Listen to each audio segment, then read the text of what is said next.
Well, good morning. Apologies, back again. Some more questions. At the summing up of Brendan's trial, we hear Tom Fallon, the Assistant Attorney General of Wisconsin, utter the words that innocent people don't confess. I don't believe that Tom Fallon believes that. I believe that Tom Fallon knows completely differently to that. I've just finished looking at an article, a 116-page article done by Stephen Drizzle and Richard Leo back in 2004,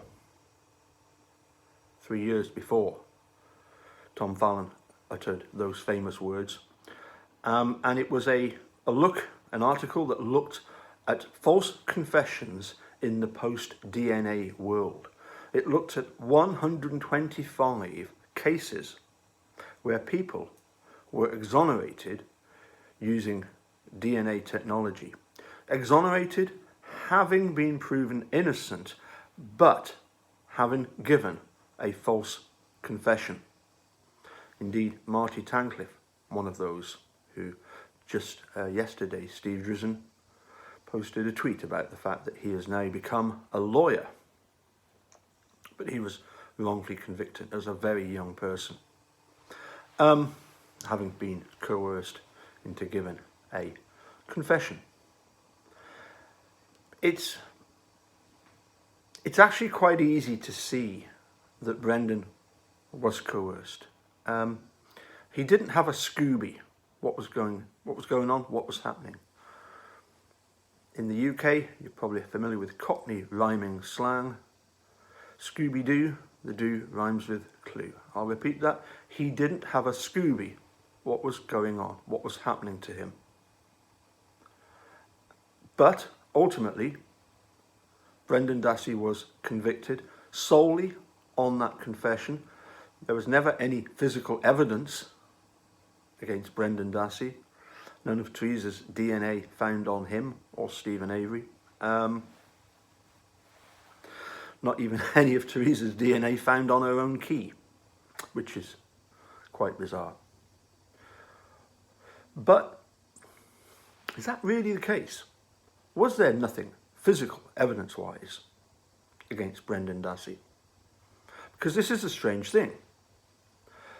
Because Brendan Dassey's computer, now we know it's Brendan Dassey's because it's stipulated that it's Brendan Dassey's computer, was sent to a detective called Mike Veely of the Grand Chute Police Department. And having done his investigation, he made up 7 DVDs of the entire contents of the hard drive of the computer. This he did in, I'm going to say, around about April of 2006, but it was only in the December, just before Christmas, that the DVDs were given to Dean and Jerry to look at. But they needed a special program, and it was with a swamp of other stuff that they got swamped with, just literally 3 weeks before the trial process began in earnest. So he made these 7 DVDs, as I say, which were given to Dean Strang and Jerry Buting. And Ken Kratz sends a message to say, you're in luck.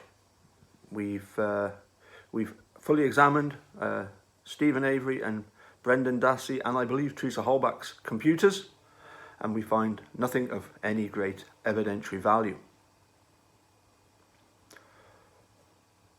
But maybe what Ken Kratz didn't know, maybe he didn't know this, but there was another CD made by Mike Veely. This was a CD that would have made it really easy to have found out what was truly on that computer, which certainly is of huge evidentiary value. As I say, this CD was basically an index and enabled easy access to incredibly disturbing images.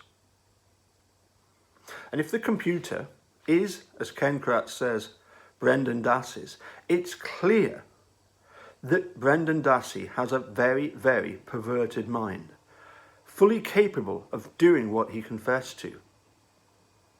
But it makes you wonder, doesn't it?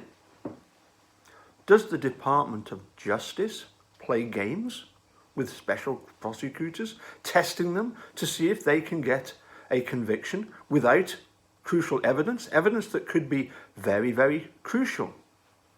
You know, by not sending the CD, it spared Dean Strang and Jerry Buting and Mark Fremgen and Ray Edelstein from having to deal with the stuff on Brendan Dassey's computer, which is obvious motive to do what he apparently confessed to.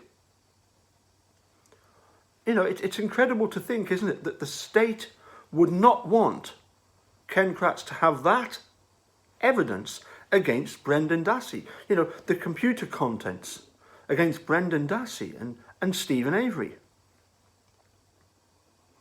Makes you wonder, doesn't it? Was Ken Kratz aware of the content on that computer? Was he aware that it was Brendan Dassey's? Or could it have been somebody else's computer? Were the searches attributable to somebody else other than Brendan Dassey? I think that's a very, very important question to ask Ken Kratz. I once asked him, you know, why did you not use all this incriminating evidence against Brendan Dassey at trial? You've got a computer that you've described as being Brendan Dassey's. It's got all these disturbing images. Why not use it as evidence against him? Could it be that Ken Kratz was having Tom Fassbender play a game with him? We're going to hide this because you know what happened, don't you? Tom Fassbender handed over via Tom Fallon that CD. I think it's 12 years later. The CD gets handed over. Why was it being kept in Tom Fassbender's personal possession? So, first question, as I say, what was the computer's contents?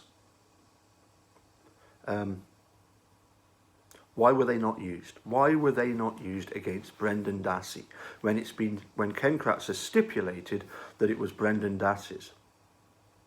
Could it be, as I say, that in fact the horrendous, disturbing, incredibly disturbing images, maybe they're attributable to somebody else? So my second question would be, what would be the situation if the searches are not attributable to Brendan Dassey? What if they were actually done by somebody else? Does that alter the playing field at all? I just want to finish off by saying thank you for your time. As I've said right from the start, and I've had people come back to me say, "Oh no, Emily Matesic, she's a guilter," and I have to. I don't know, but I have to disagree. I have to believe that when it comes to journalists, they don't really take sides. But what they do is they reflect their, for want of a better word, audience, the public. And I think that, as I've said before, I think you simply ask the questions from the side of they were found guilty, they're locked up. You know, what is there that changes that situation? You know, why are they suddenly being hailed as being innocent? Is it purely on the back of a Netflix documentary, or could there be more to it?